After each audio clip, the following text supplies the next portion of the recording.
नमस्कार, आपल्या सगळ्यांचं स्वागत आहे.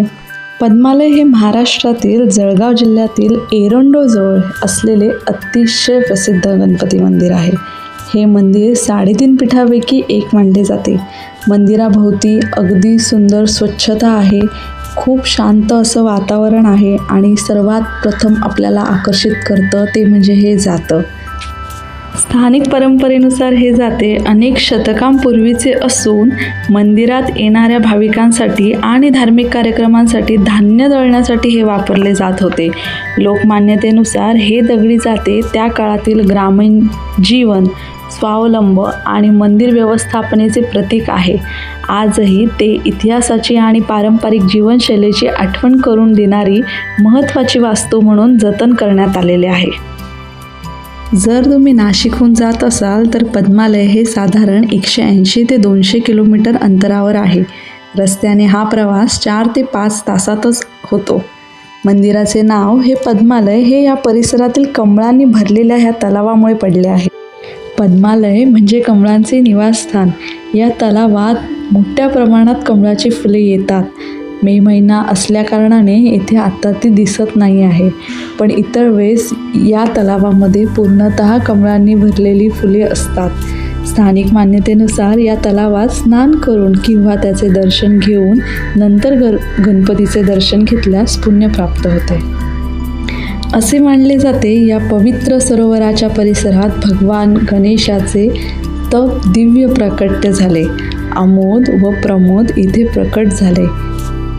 त्यामुळेच पद्मालयाच्या गणरायाला स्वयंभू म्हणतात, कारण ही मूर्ती कोणत्याही शिल्पकाराने घडवलेली नसून स्वतः प्रकट झालेली आहे.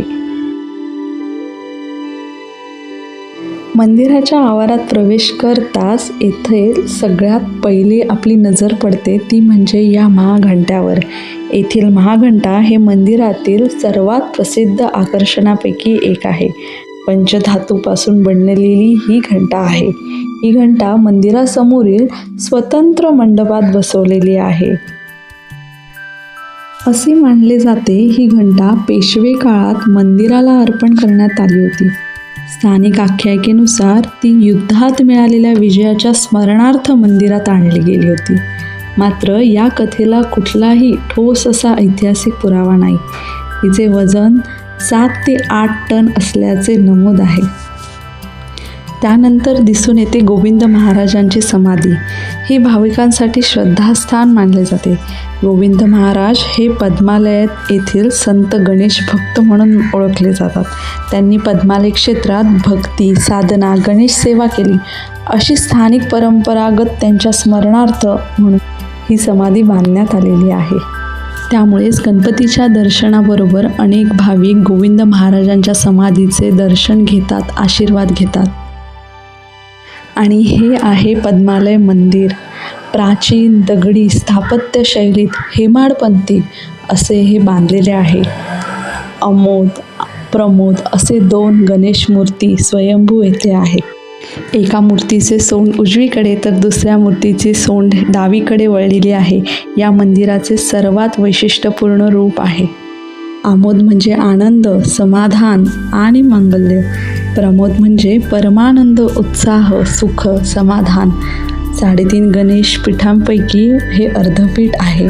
इथे आपण मागितलेल्या सर्व इच्छा या पूर्ण होतात, कारण इथे 2 स्वयंभू गणेश मूर्ती एकाच सिंहासनावर विराजमान आहेत आणि अशा प्रकारची रचना ही दुर्मिळ मानली जाते. मंदिर परिसर हा शांत, हिरवागार, भक्तांसाठी ध्यान व दर्शनासाठी अनुकूल आहे. मंदिरासमोरील गोविंद महाराजांची समाधी व पादुकेचे दर्शन आपण घेतले. त्यानंतर हनुमान मंदिर देखील येथे आहे. हनुमान मंदिरचे दर्शन घेतल्यानंतर इथे मंदिराच्या अगदी बाजूलाच शंकराचे देखील मंदिर आहे. प्राचीन असलेले हे मंदिर मनाला शांतता, समाधान आणि खूप प्रसन्नता देते. त्यानंतर खूप आकर्षण करणारी ही 450 किलोची घंटा, त्याचा नाद कुठपर्यंत असेल याचा विचारही आपण करू शकत नाही. त्यानंतरच शंकराचेही मंदिर आपल्याला दिसते. महाराष्ट्रातील गणेश भक्तांनी आयुष्यात किमान एकदा तरी या पवित्र स्थानाला भेट द्यायलाच हवे. हे ठिकाण धार्मिक तसेच निसर्गरम्य पर्यटनासाठीही हे लोकप्रिय आहे.